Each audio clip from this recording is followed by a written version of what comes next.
Vatsim-panahy etny pasteur Ratovelo Roger. Ivavaka sika tompoko. Dia rahalahy no atolotra ianao ry Jesosy tomponay sy mpanjakanay.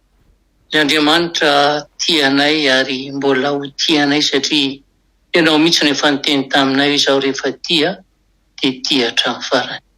Sotranao no ny hafahavelomana nomenao indray rehefa notahinao rovanao tamin'ny alina izay aliko ny fahafatesana. Nefa dia nirahanao ny anjely nitobo manodidina anay.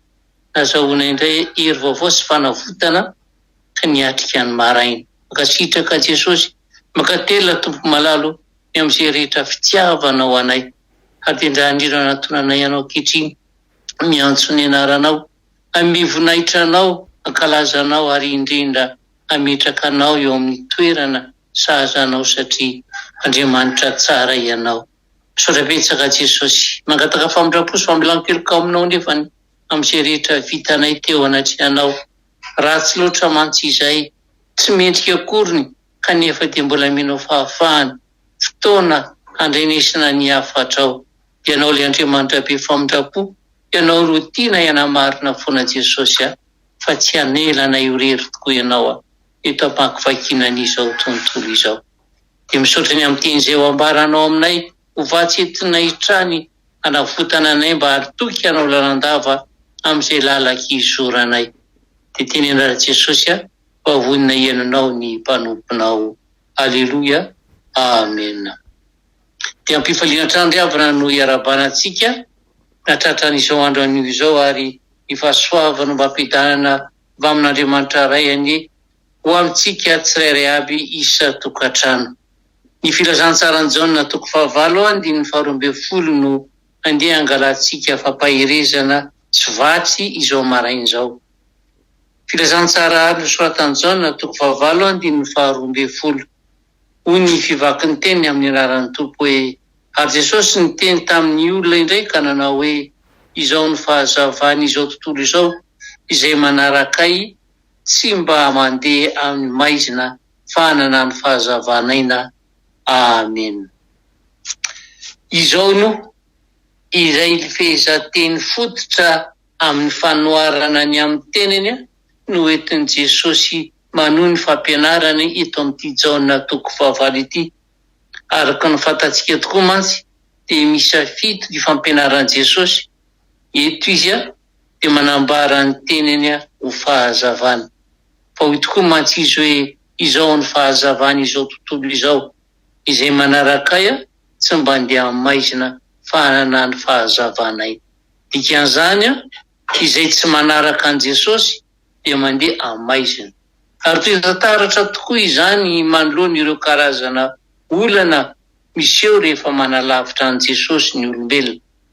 Ny fiainan'ny olona tsirairay tokoa mantsy rehefa tsy miaraka amin'ny Jesosy, tsy manaraka ny torohevitry Jesosy dia miraparapa ao amin'ny aizina. Mifandona amin'ny olona ary mazana aza dia mandratra olona mihitsy. Ary izany ange no rehefa tapaka ny herinaratra no itenenana amin'ny olona ao an-tokantrano hoe ary eto ny jiro ndao dia maratra. Ary azadino fa ny miteraka fandratrany eto amin'izao tontolo izao ange dia ny tsy fanarahan'ny olona ilay mazava dia Jesosy izany. Fa raha ny tenin'ny olona izay ilay mazava fotsiny no arahan'ny olona, tsy misy fifandonana intsony eto amin'izao tontolo izao misy antsika ity. Satria mandeha amin'ny mazava isika, mandeha amin'ny fahamarinana isika. Zava-dehibe angery havana no ilazany Jesosy hoe manana fahazavanaina izay manaraka azy, manana fiainana mandrakizay ny dikan'izany satria io no tena sarobidy amin'i Jesosy.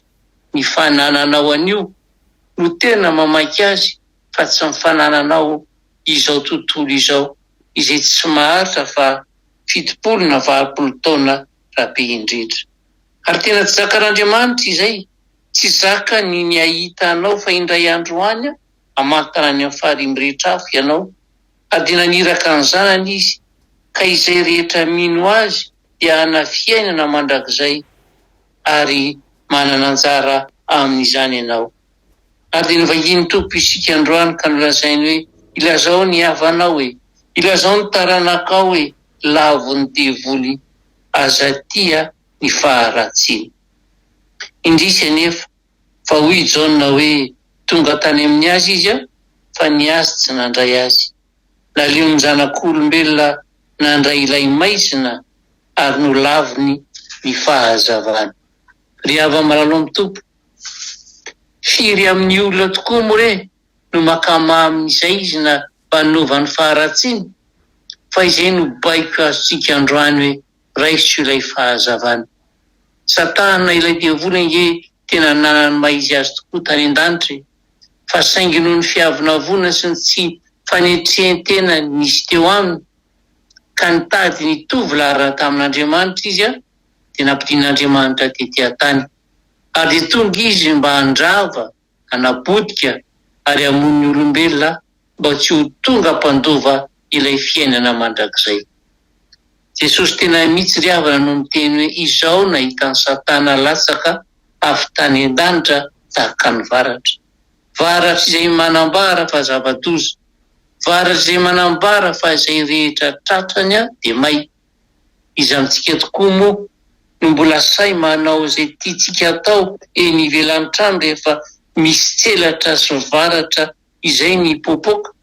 Dikan'izay dia tia ilaza amintsika Jesosy mitandremy mandrosira any Satana. Nefa dia mbola say ihany isika olombelona nisafidy any Satana.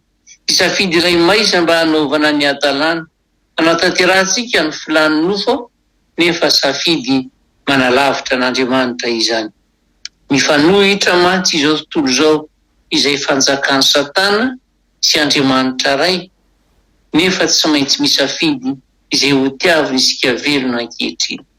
Misafidy isika na ny anaraka ny loharam-pahafatesana dia Satana sy ny fahotana izany, na anaraka n'ilay fahazavana mitondra antsika ho any amin'ny fiainana mandrakizay dia Jesosy Kristy Tompo.